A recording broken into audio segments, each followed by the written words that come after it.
تقریباً 2500 سال پرانی بات ہے۔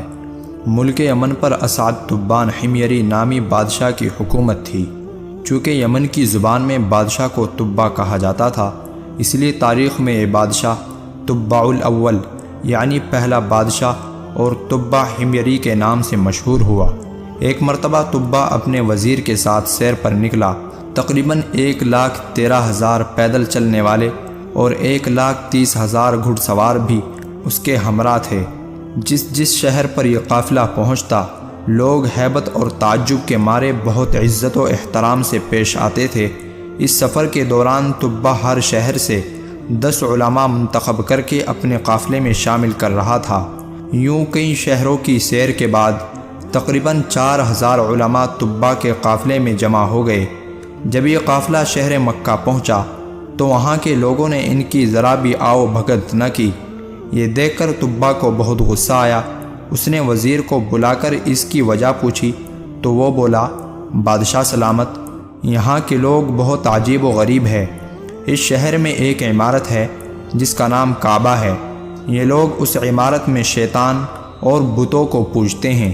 یہ سب سن کر تبا نے دل ہی دل میں فیصلہ کیا کہ وہ مکہ کے آدمیوں کو قتل کر کے عورتوں اور بچوں کو قیدی بنا لے گا اور ساتھ ہی کعبہ کو بھی گرا دے گا، اور پھر کعبہ کا نام خربہ یعنی ویران جگہ ہو جائے گا۔ خدا کا کرنا یہ ہوا کہ یہ خیال آتے ہی تبا کے سر میں شدید درد شروع ہو گیا، جبکہ اس کی آنکھ، کان، ناک اور منہ سے بدبودار پانی بہنے لگا، جس کی وجہ سے اتنی سڑین پیدا ہو گئی کہ تبا کے پاس ایک لمحہ ٹھہرنا کسی عذاب سے کم نہ تھا۔ وزیر نے طبیبوں یعنی ڈاکٹروں سے مشورہ کیا، مگر کوئی بھی تبا کا علاج دریافت نہ کر سکا۔ طبیبوں کا کہنا تھا کہ کوئی آسمانی معاملہ لگتا ہے جس کا ٹالنا ہمارے بس کی بات نہیں ہے۔ بیماری نے تبا کی نیند اڑا کر رکھ دی تھی کہ اچانک رات کے ایک پہر ایک عالم صاحب وزیر کے پاس آئے اور رازداری سے فرمانے لگے، اگر بادشاہ میرے سوال کا سچ سچ جواب دینے کو تیار ہو جائے تو میں اس کا علاج کر سکتا ہوں۔ وزیر نے یہ بات تبا کو بتائی تو وہ فوراً راضی ہو گیا۔ چنانچہ جب عالم صاحب تبا کے پاس پہنچ گئے جہاں ان دونوں کے علاوہ کوئی نہ تھا، تو انہوں نے پوچھا، بادشاہ سچ سچ بتاؤ، کعبہ کے متعلق تمہارے دل میں کیا بات ہے؟ تبا جو بیماری کی وجہ سے مکمل نڈھال تھا، فوراً اپنے برے ارادے عالم صاحب کو بیان کرنے لگا، جسے سن کر وہ بولے، تمہاری بیماری کی وجہ یہی بری نیت ہے۔ یہ بات یاد رکھو کہ کعبے کا مالک چھپی باتوں کو بھی جان لیتا ہے، اس لیے اپنے دل سے برے خیالات نکال دو، اسی میں تمہارا بھلا ہے۔ تبا مرتا کیا نہ کرتا، فوراً برے ارادوں سے تائب ہو گیا، اور ابھی عالم صاحب گئے بھی نہ تھے کہ وہ بالکل ٹھیک ہو گیا۔ عالم صاحب کی بات اپنی آنکھوں سے درست ہوتی دیکھ کر تبا رب پاک پر ایمان لے آیا اور دین ابراہیمی پر قائم ہو گیا۔ پھر اس نے کعبے کی تعظیم کے لیے 7 غلاف بھی تیار کروائے۔ اس سے پہلے کبھی کسی نے کعبے پر غلاف نہیں چڑھایا تھا۔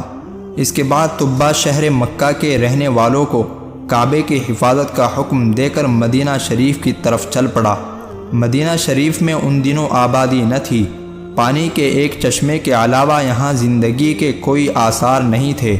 تبا کے قافلے نے وہاں پہنچ کر اسی چشمے کے پاس پڑاؤ ڈالا۔ یہاں قیام کے دوران تقریباً 4,000 علماء کا آپس میں ایک مشورہ ہوا، جس کے بعد ان میں سے 400 علماء نے یہ فیصلہ کیا کہ وہ جب تک زندہ ہیں کسی قیمت پر اس جگہ یعنی مدینہ طیبہ کی سرزمین کو چھوڑ کر نہیں جائیں گے، چاہے تبا انہیں جلا ڈالے یا مار ڈالے۔ تبا کو یہ بات پتہ چلی تو وہ بہت حیران و پریشان ہوا۔ اس نے وجہ معلوم کرنے کے لیے وزیر کو بھیجا تو علماء نے فرمایا، لیلا یعنی تم ابو لیلا ہو؟ عرض کی، جی ہاں۔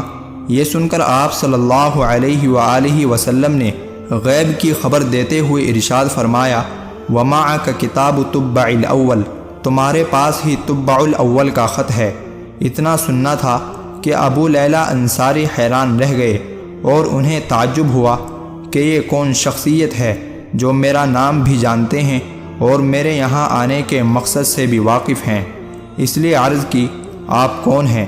فرمایا میں ہی محمد ہوں، خط لاؤ۔ یہ سن کر ابو لیلہ انصاری نے اپنا تھیلا کھولا اور طبا بادشاہ کا تقریباً 1000 سال پرانا مہر لگا ہوا خط بارگاہ رسالت میں پیش کر دیا۔ نبی کریم صلی اللہ علیہ وآلہ وسلم نے حضرت سیدنا صدیق اکبر رضی اللہ عنہ کو خط پڑھ کر سنانے کا حکم دیا۔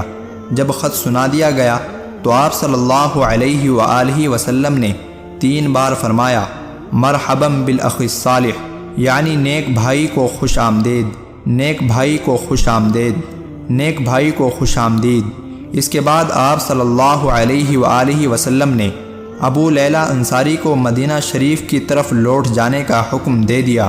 ابو لیلہ انصاری جب مدینہ منورہ پہنچے تو انہوں نے بارگاہ رسالت میں خط پہنچانے کی روداد سنائی، جسے سن کر لوگوں نے اپنی استطاعت کے مطابق ابو لیلہ انصاری کو انعام و اکرام سے نوازا۔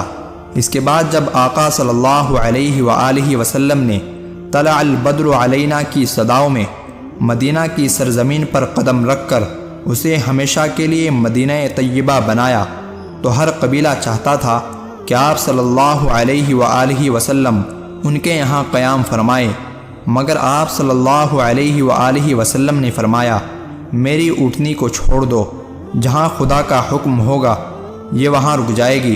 چنانچہ اونٹنی چلتے چلتے صحابی رسول حضرت سیدنا ابو ایوب انصاری رضی اللہ عنہ کے گھر کے آگے رک گئی۔